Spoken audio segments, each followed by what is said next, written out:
भारतीय अंतरिक्ष यात्री कैप्टन शुभांशु शुक्ला अंतरिक्ष में इतिहास रचकर भारत लौट चुके हैं। बीते रोज दिल्ली एयरपोर्ट पर बड़ी संख्या में लोगों ने तिरंगा लहराते हुए और ढोल बजाते हुए उनका भव्य स्वागत किया। केंद्रीय मंत्री किरेन रिजिजू ने आज सोशल मीडिया प्लेटफॉर्म पर एक पोस्ट पर कहा कि हमारे नायक अंतरिक्ष यात्री कैप्टन शुभांशु शुक्ला अंतर्राष्ट्रीय अंतरिक्ष स्टेशन के सफल मिशन के बाद स्वदेश लौट आए हैं।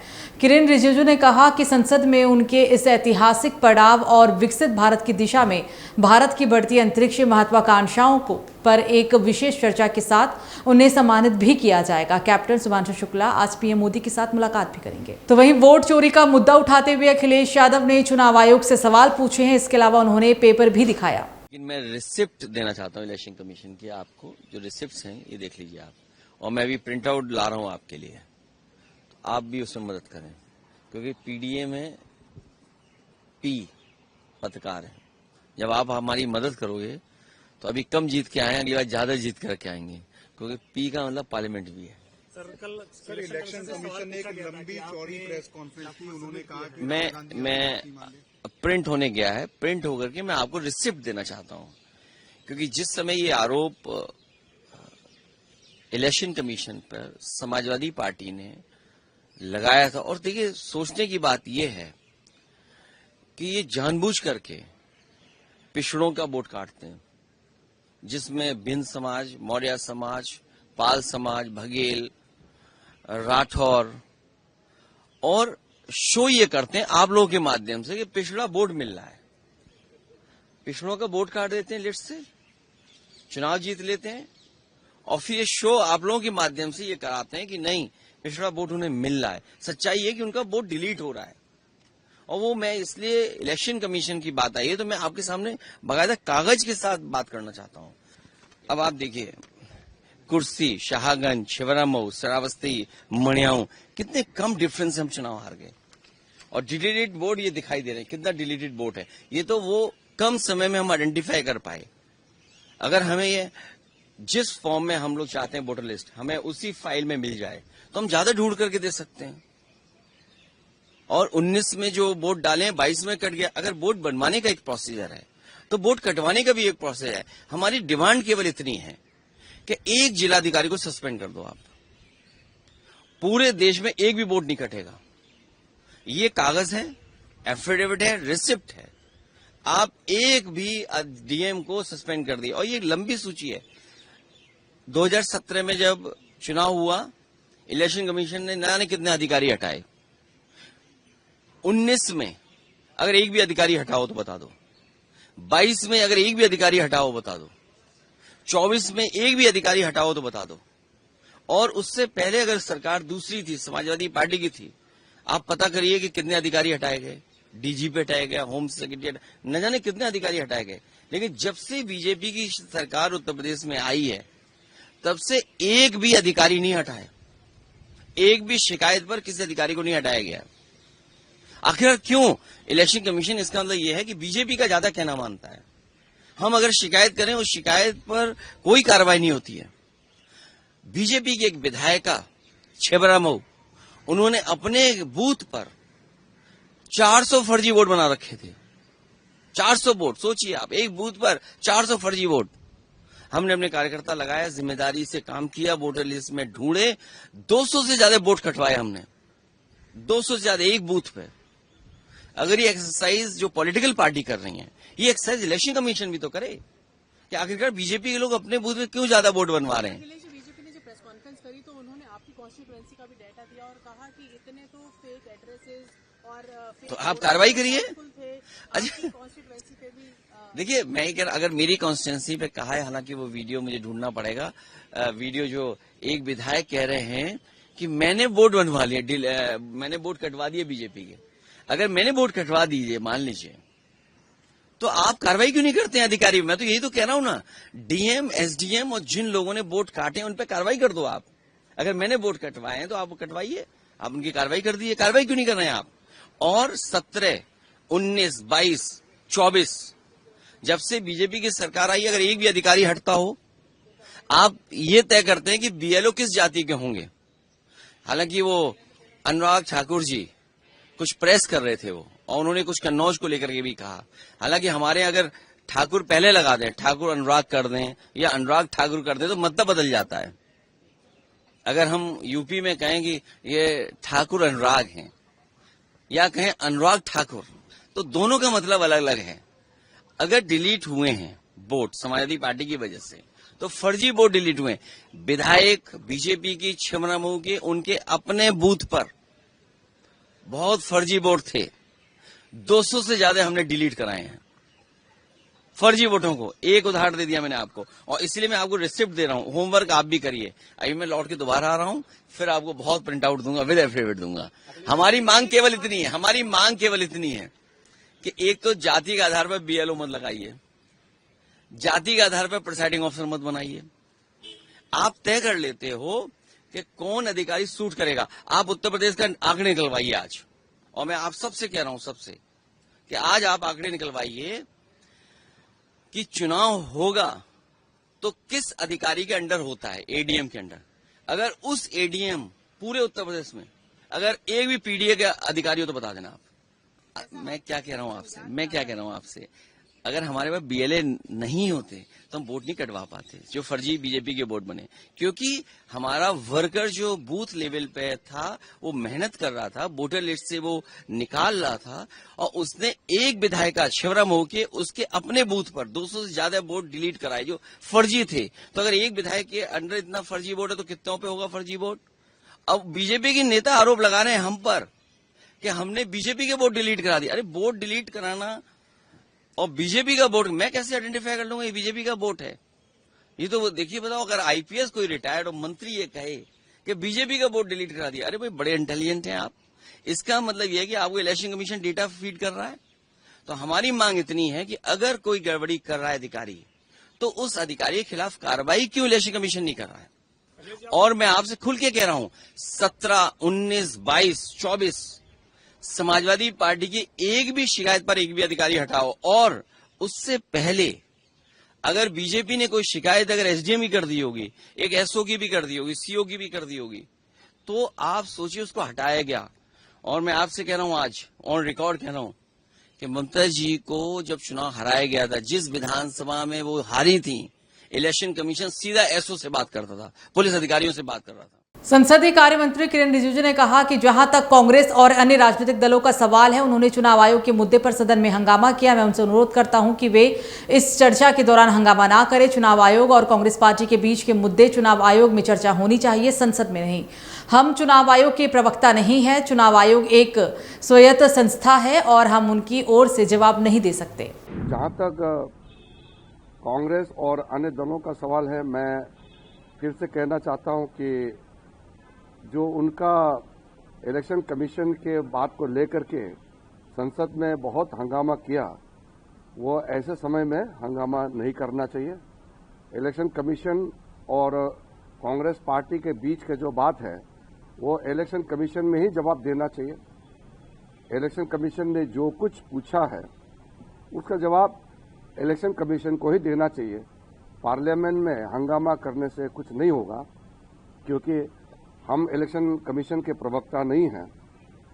इलेक्शन कमीशन एक स्वायत्त संवैधानिक संस्था है, एक ऑटोनोमस कॉन्स्टिट्यूशनल बॉडी है, तो उसका जवाब हम नहीं दे सकते हैं। इसलिए उसका जवाब इलेक्शन कमीशन में ही उन्हीं को देना चाहिए।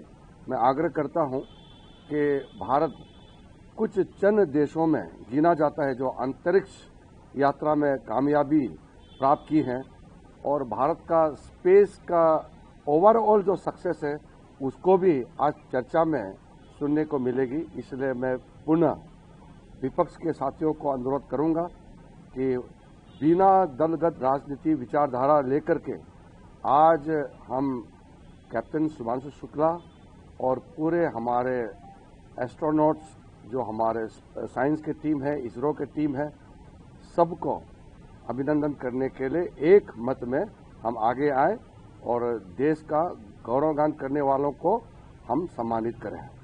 तो वही खबरों में आगे बढ़ेंगे। सीएम योगी आदित्यनाथ ने गोरखपुर स्थित झूलेलाल मंदिर पहुंचे। यहां मुख्यमंत्री योगी आदित्यनाथ ने आरती और पूजा अर्चना की। इस दौरान उन्होंने देश और प्रदेश की खुशहाली की कामना की है।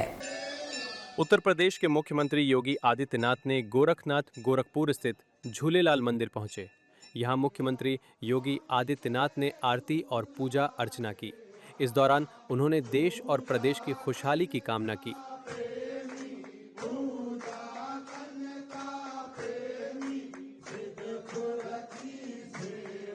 मुरादाबाद में बारिश का कहर लगातार जारी है। बता दें कि लगातार हो रही बारिश के कारण यहां गंगा नदी का जलस्तर बढ़ गया है, जिससे यहां निचले इलाके में पानी भर गया है, जिससे लोगों को काफी परेशानियों का भी सामना करना पड़ रहा है।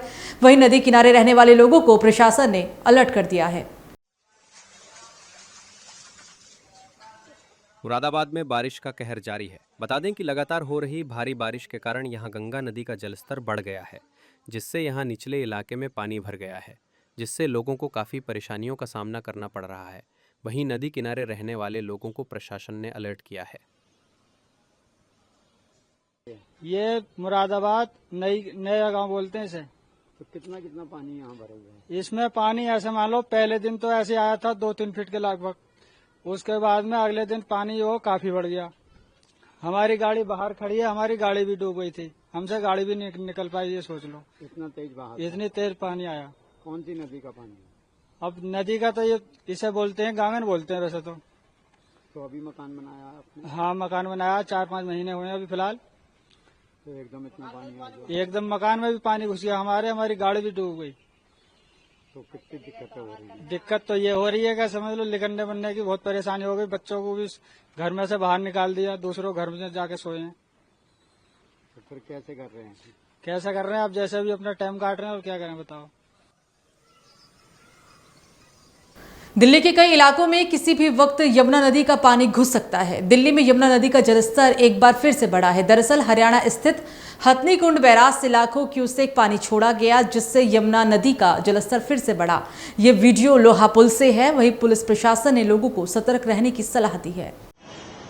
दिल्ली के कई इलाकों में किसी भी वक्त यमुना नदी का पानी घुस सकता है। दिल्ली में यमुना नदी का जलस्तर एक बार फिर बढ़ गया है।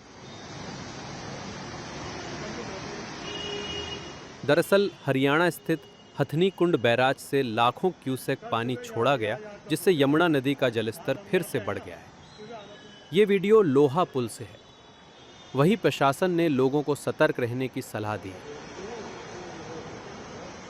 जम्मू कश्मीर के किश्तवाड़ और कठुआ जिले में बादल फटने से बड़ा हादसा हो गया। इस घटना में कई लोगों की जान गई है और कई सैकड़ों लोग लापता हैं। 14 अगस्त को हुए इस हादसे के बाद आज भी रेस्क्यू ऑपरेशन जारी है। जम्मू कश्मीर पुलिस, सेना, NDRF team, SDRF team, BRO, नागरिक प्रशासन और स्थानीय स्वयंसेवकों की संयुक्त टीमें लगातार बचाव और खोज अभियान चला रही है। लोगों के घर मलबों में तब्दील हो चुके हैं। देखिए, कई घर मलबे में बदल गए हैं। क्षेत्र के आधा दर्जन से अधिक गांवों में पानी भर चुका है और नदी नालों के उफान से अधिकांश सड़कें जलमग्न हो गई है। इस स्थिति ने बाढ़ जैसे हालात भी पैदा कर दिए हैं।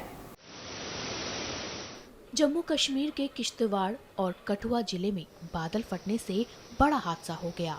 इस घटना में कई लोगों की जान चली गई और सैकड़ों लोग अभी भी लापता हैं। 14 अगस्त को हुए इस हादसे के बाद आज भी रेस्क्यू ऑपरेशन जारी है। जम्मू कश्मीर पुलिस, सेना, एनडीआरएफ, एसडीआरएफ, बीआरओ, नागरिक प्रशासन और स्थानीय स्वयंसेवकों की संयुक्त टीमें लगातार बचाव और खोज अभियान चला रही है। लोगों के घर मलबे में तब्दील हो गए हैं। देखिए किस तरह से हालात बद से बदतर होते जा रहे हैं। क्षेत्र के आधा दर्जन से अधिक गांवों में पानी भर गया है और नदी नालों के उफान से अधिकांश सड़कें जलमग्न हो गई हैं। वहीं इस स्थिति ने कई जगह बाढ़ जैसे हालात पैदा कर दिए हैं।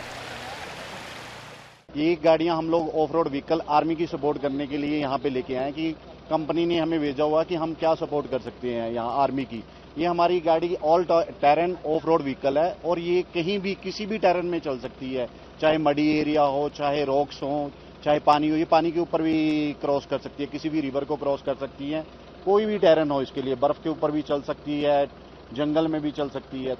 तो हम लोग आज ये गाड़ियां 2 गाड़ियां लेके आए हैं कि यहाँ पे हम सपोर्ट कर सके इंडियन आर्मी की, क्योंकि यहाँ बहुत सारे लोग दबे हुए हैं, कुछ लोगों को रेस्क्यू किया, तो हम उनकी क्या सपोर्ट कर सकते हैं। तो अभी किस तरह से आप ऑपरेशन करेंगे, क्या बोला गया है अभी? हम इंडियन आर्मी को सपोर्ट करेंगे यहाँ पे आके। तो अभी आपको कुछ बताया गया है कि आपने किस तरह से काम करना है, अभी क्या काम? हाँ, अभी तो हम गाड़ियाँ अनलोड कर रहे हैं, इसके बाद हम उनसे रिप्रेजेंटेटिव से मिलेंगे तो हमें वो बताएंगे कि आप हम लोगों को कैसे, क्योंकि ये गाड़ी की एक कैपेसिटी है कि 1200 kg वेट को ये इधर से उधर लेके जा सकती है, इसमें 9 पर्सन आप लेके जा सकते हैं। जैसे अभी बहुत बारिश हो रही है, तो इस बार ये जितनी ही मडी एरिया होगा उतनी ही स्मूथली चलती है, इसके लिए कोई बारिश, कोई टेरन वो नहीं रखता है, प्रॉब्लम नहीं कर सकता है इसको। किसी तरह का भी हो, किसी भी तरह का वेदर हो, उसमें ये चल सकता है।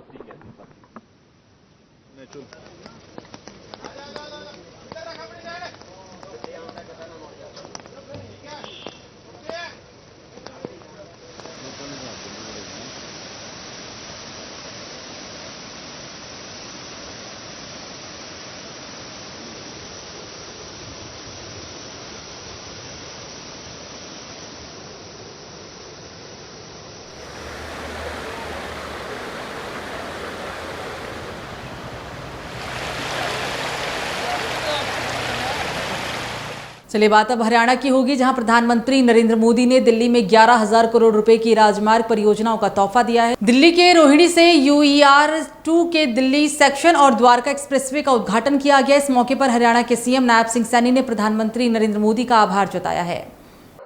आज का दिन ये हरियाणा के साथ साथ पूरे उत्तर भारत के लिए ऐतिहासिक और यादगार दिन है। यह दिन हरियाणा और विशेषकर NCR के विकास के इतिहास में एक स्वर्णिम अध्याय के रूप में ये दर्ज होगा। आज हमारे देश के यशस्वी प्रधानमंत्री आदरणीय नरेंद्र मोदी जी के कर कमलों द्वारा जो दिल्ली और हरियाणा को 11,000 करोड़ रुपए की लागत की 6 सड़क परियोजनाओं का आज उद्घाटन हो रहा है। मैं हरियाणा की तरफ से मैं देश के यशस्वी प्रधानमंत्री आदरणीय नरेंद्र मोदी जी का इन परियोजनाओं का हरियाणा की जनता और दिल्ली की जनता को समर्पित करने के लिए मैं दिल से बहुत बहुत धन्यवाद करता हूं, इनका आभार व्यक्त करता हूं। मुझे खुशी है कि इनमें अर्बन एक्सटेंशन रोड 2 परियोजना के अंतर्गत सोनीपत से बहादुरगढ़ के लिए 2 नए 4 लेन संपर्क मार्गों का निर्माण आज इसमें शामिल है। इन पर लगभग 2,000 करोड़ रुपए की ये लागत आई है। आज हम इन परियोजनाओं से एक ऐसे सपने को साकार होते हुए देख रहे हैं जिससे इस क्षेत्र को ट्रैफिक जाम और कनेक्टिविटी की चुनौतियों से मुक्ति मिलने जा रही है। मैं अपनी ओर से और हरियाणा प्रदेश के 2,40 लाख करोड़ जनता की ओर से माननीय प्रधानमंत्री जी आपका दिल से हृदय से मैं बहुत बहुत स्वागत और आभार व्यक्त करता हूं। और साथ ही हमारे केंद्रीय सड़क परिवहन एवं राजमार्ग मंत्री आदरणीय नितिन गडकरी जी और अन्य अतिथियों का भी मैं यहाँ पर स्वागत करता हूँ। आदरणीय प्रधानमंत्री जी, आपका यह प्रयास, आपका यह विजन विकसित भारत और विकसित हरियाणा के निर्माण की दिशा में एक मील का पत्थर साबित होगा। आपकी दूरदर्शी सोच, तेज निर्णय क्षमता और विकास के प्रति आपकी अटूट प्रतिबद्धता ने देश में इंफ्रास्ट्रक्चर के क्षेत्र में एक नई क्रांति लाने का काम आपने किया है।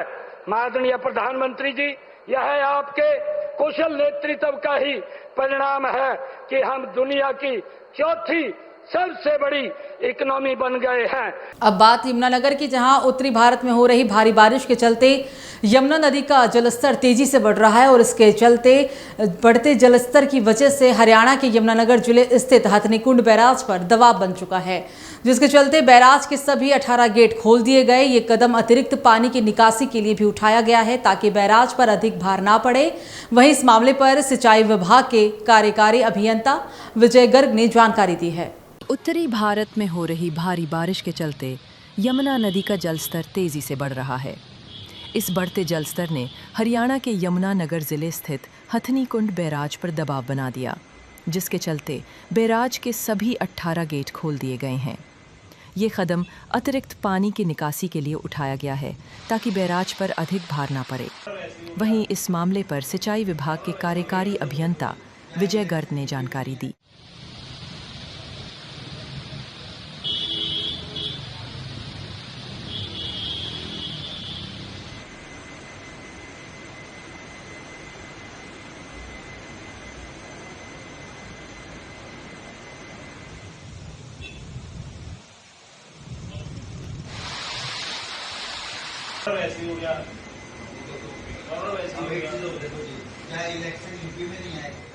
तो वहीं हरियाणा के अंबाला में वन महोत्सव के तहत पौधारोपण कार्यक्रम का आयोजन किया गया। इस कार्यक्रम में प्रदेश के परिवहन मंत्री अनिल विज ने हिस्सा लिया और पौधा लगाकर उसे पानी भी दिया। कार्यक्रम के दौरान अनिल विज ने विभिन्न मुद्दों पर बातचीत की है। हरियाणा के अंबाला में वन महोत्सव के तहत पौधारोपण कार्यक्रम आयोजित किया गया। इस कार्यक्रम में प्रदेश के परिवहन मंत्री अनिल विज ने हिस्सा लिया और पौधा लगाकर उसे पानी भी दिया। कार्यक्रम के बाद अनिल विज ने कई अहम मुद्दों पर बातचीत की है। माननीय सुप्रीम कोर्ट का, उच्च न्यायालय का विश्वास कर लें। इनकी यात्रा से तो ये अर्थ निकलता है कि इनको सुप्रीम कोर्ट पर विश्वास नहीं है। जब मामला सुप्रीम कोर्ट में है और सुप्रीम कोर्ट ने एक इंटरिम आदेश भी दे दिया तो इनको उसका करना चाहिए। इनकी यात्रा से कोई कोर्ट अपने फैसले तो बदल नहीं सकता कि इनकी यात्रा निकल रही है तो इसलिए कोर्ट अपना फैसला बदल दे। एनसीईआरटी के जो मॉड्यूल है उसके अंदर जिन्ना कांग्रेस और माउंटबेटन को कांग्रेस विभाजन का जिम्मेदार ठहराया तो बिल्कुल ठीक है। विभाजन के लिए माउंटबेटन तो है ही है, जिन्ना भी है और कांग्रेस भी है। जो कांग्रेस अपने आप को धर्मनिरपेक्ष बताती है उसने धर्म के आधार पर देश का बंटवारा कराया। 10 लाख लोग मरे और करोड़ों में लोग विस्थापित हुए। और वो जो दस्तावेज है, जो पार्टीशन का दस्तावेज है, उस पर इन सबके साइन है। कांग्रेस के भी साइन है, जिन्ना के भी साइन है और माउंटबेटन के भी साइन है। तो जिम्मेवार तो वही है जिनके हस्ताक्षर हैं उसके ऊपर। वो जो उनकी संस्थाएं जो भी थी वही जिम्मेवार। कांग्रेस का कहना है कि इतिहास का अगर कोई सबसे बड़ा विलन है तो वो आरएसएस है। कांग्रेस के प्रवक्ता पवन खेड़ा ने ये बयान दिया। देखिए, ऐसा है, इस देश में जो भी देश प्रेम की बात करेगा, जो भी देश के लिए काम करेगा, वो इनको विलन नजर आते हैं। तो प्रधानमंत्री ने पहली बार भाषण में आरएसएस का जिक्र किया, जिसको लेकर विपक्ष सवाल उठाया है। मेरी बात सुनिए, क्यों ना करें जिक्र। विश्व की सबसे बड़ी संस्था और देशभक्त संस्था, उनका लाल किले की प्राचीर से क्यों ना जिक्र किया जाए, क्यों ना बताया जाए। तो बताया, प्रधानमंत्री जी ने सबको बताया कि ये सबसे ज्यादा देश के लिए काम कर रही है। तो विपक्ष को उसमें क्या प्रॉब्लम है? विपक्ष को तो हर बात में प्रॉब्लम है। उनकी दर्द तो वो जो हार होगी, पीड़ा तो उसकी है। कराते उसमें है, गाते इसमें है।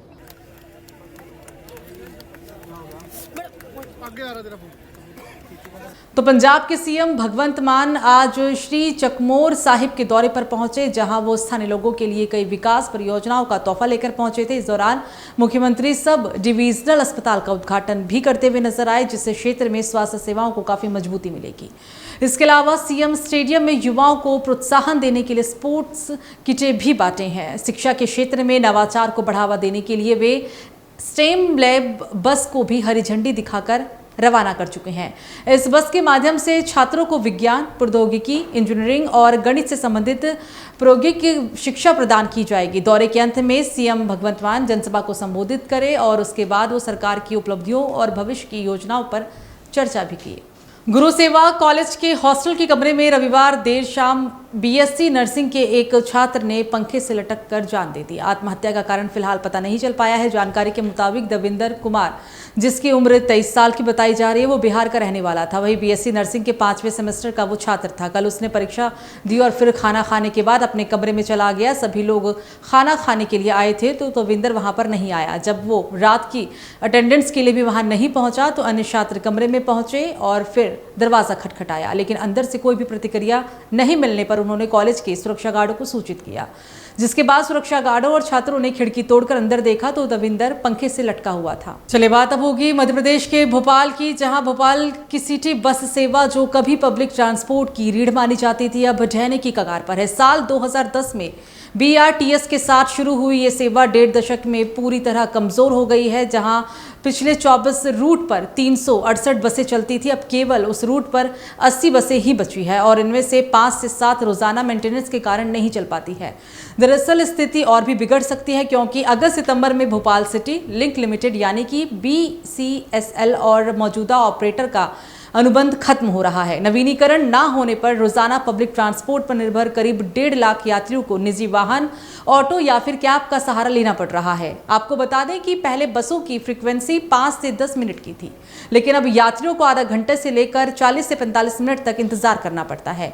नतीजतन बस यात्रियों की संख्या घटकर महज 10 से 12,000 ही रह गई है। खबरों की माने तो अनुबंध नवीनीकरण ना होने और ई बसों की डिलीवरी टलने से यात्रियों की मुश्किलें और भी ज्यादा बढ़ने लगी हैं। तो वही सांसद और लोकसभा में विपक्ष के नेता राहुल गांधी और राजद नेता तेजस्वी यादव बिहार में वोटर अधिकार यात्रा पर निकले हुए हैं और इस यात्रा का आज दूसरा दिन है। इस दौरान दोनों नेता स्थानीय लोगों से लगातार मुलाकात भी कर रहे हैं।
आरजेडी नेता ने कहा कि एनडीए ने अपने उपराष्ट्रपति पद के उम्मीदवार का नाम घोषित कर दिया है। अब इंडिया गठबंधन इस पर विचार करेगा कि आगे क्या कदम उठाया जाए, लेकिन जिस तरह से उपराष्ट्रपति धनखड़ साहिब के साथ व्यवहार किया गया उससे यह स्पष्ट हो गया है कि अब जो भी उपराष्ट्रपति बनेगा वो आरएसएस और बीजेपी के लिए ही काम करेंगे।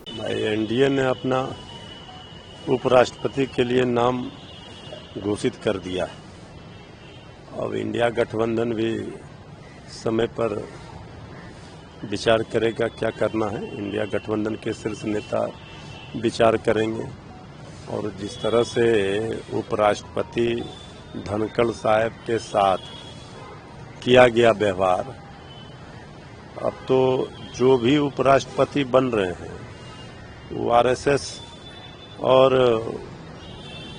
बीजेपी के ही लिए काम करेंगे। संवैधानिक पद पर जो बैठते हैं, धनखड़ साहब ने जब आईना दिखाया सरकार को तो सरकार ने उनसे इस्तीफा लेने का काम किया और फिर जिनको बनाया जा रहा है उनके साथ क्या व्यवहार करेंगे ये पता चलेगा। खबर ये आ रही है कि राजनाथ सिंह ने मल्लिकार्जुन खड़गे से समर्थन के लिए बात की है। अब देखिए क्या बात की है, इंडिया गठबंधन का क्या निर्णय होगा ये तो समय पर पता चलेगा। अभी समय है और इंडिया गठबंधन मिलकर तय करेगा क्या करना है, निर्णय लेगा। चलिए बात अब राजस्थान के जयपुर की होगी, जहां राजधानी जयपुर में भूमाफियाओं के हौसले इस कदर बुलंद हैं कि अदालत के स्पष्ट आदेशों की वो लगातार धज्जियां उड़ाते हुए दिख रहे हैं। दिल्ली बाईपास स्थित गजानंद विहार, गुलमोहर कॉलोनी, ललच बाबा की बगीची, जयसिंहपुरा खोर के सामने सरकारी जमीन पर अवैध अतिक्रमण का मामला सामने है। स्थानीय निवासी का आरोप है कि प्लॉट संख्या 11 पर इंदिराराज सैनी के द्वारा जबरन कब्जा कर निर्माण काम किया जा रहा है, जबकि माननीय अपर सिविल न्यायालय और महानगर मजिस्ट्रेट कम 18 जयपुर महानगर द्वितीय ने 18 अक्टूबर 2024 को स्पष्ट स्टे का आदेश दे दिया था। अदालत ने न केवल निर्माण पर रोक लगाई थी बल्कि रास्ता अवरुद्ध न करने और प्रार्थी की आवाजाही बाधित न करने के भी निर्देश दिए थे। पीड़ित पक्ष का आरोप है कि इससे पहले भी ये भूमाफिया इलाके में कई अवैध निर्माण कर भोले भाले लोगों को फर्जी तरीके से मकान की और जमीन बेच चुके हैं और इसी कारण जयपुर के ब्रह्मपुरी थाने में इसके खिलाफ कई शिकायतें भी दर्ज की गई। बताया जा रहा है कि ये आरोपी कई बार जेल भी जा चुके हैं, लेकिन हर बार स्थानीय नेताओं के संरक्षण में बाहर आकर फिर से सक्रिय हो जाते हैं। राजधानी जयपुर एक बार फिर से इतिहास रचने जा रहा है। कैटरिंग और हॉस्पिटैलिटी इंडस्ट्री का सबसे बड़ा और भव्य आयोजन 8 कैटरस एक्सपो 2025 22 अगस्त को जयपुर में आयोजित होगा और इस मेगा इवेंट का शुभारंभ जयपुर कैटरिंग डीलर समिति के तत्वाधान में ही किया जाएगा। इस अवसर पर कई दिग्गज नेता और गणमान्य हस्तियां भी मौजूद रहेंगी। मुख्य अतिथियों में प्रदेश बीजेपी अध्यक्ष और सांसद मदन राठौड़, राजस्थान की डिप्टी सीएम दिया कुमारी, जयपुर सांसद मंजू शर्मा और बीजेपी के प्रदेश मीडिया प्रभारी प्रमोद वशिष्ठ भी शिरकत करेंगे। समिति के अध्यक्ष मनोज सेवानी ने बताया कि ये एक्सपो न सिर्फ जयपुर बल्कि पूरे राजस्थान के कैटरिंग सेक्टर की श्रेष्ठता, आधुनिकता और नए ट्रेंड्स को पारदर्शित करने का एक अनूठा अवसर भी बनेगा। नमस्कार, मैं मनोज सेवानी, जयपुर कैटरिंग डीलर समिति से अध्यक्ष। हमारा जयपुर कैटरिंग डीलर समिति की तरफ से एक एग्जीबिशन का आयोजन किया जा रहा है, वो होरेका के नाम से है। इसमें hotel, restaurant, cafe, cloud kitchen सबका पार्टिसिपेंट है और इसमें हम ईपी के इस लोन में एग्जीबिशन लगा रहे हैं, जिसमें पूरे राजस्थान और हिंदुस्तान से इसमें लोग आ रहे हैं और ज़्यादा से ज़्यादा लोगों को रोज़गार मिले। और सारे इक्विपमेंट है, किचन के सारे आइटम है, क्रॉकरी है, डिस्पोजल है, यूनिफॉर्म है, वो देखने लायक रेंज है। और मैं सभी से निवेदन करूँगा कि ज़्यादा से ज़्यादा लोग आएँ और एक इसके अंदर भागीदार करें। इस बार ये स्पेशल है, मैं आपको बताऊं कि हमने 5 महीने से इतनी मेहनत की है मनोज जी सेवानी जी के सानिध्य में कि हमने राजस्थान का कोना कोना, जहाँ भी आपको बताऊं उदयपुर, जोधपुर, बीकानेर, ऐसा कोई शहर नहीं छोड़ा जिसमें हम लोग नहीं गए। हर आदमी को हमने इकट्ठा किया, कैटर्स भाई को, और सबको हमने इसके बारे में बताया। तो मुझे लगता है अब की बार ऑल इंडिया का जो एक्सपो होता है उससे भी ज़्यादा व्यापार यहाँ जयपुर कैटरिंग डीलर समिति का जो एक्सपो लग रहा है उसमें होगा।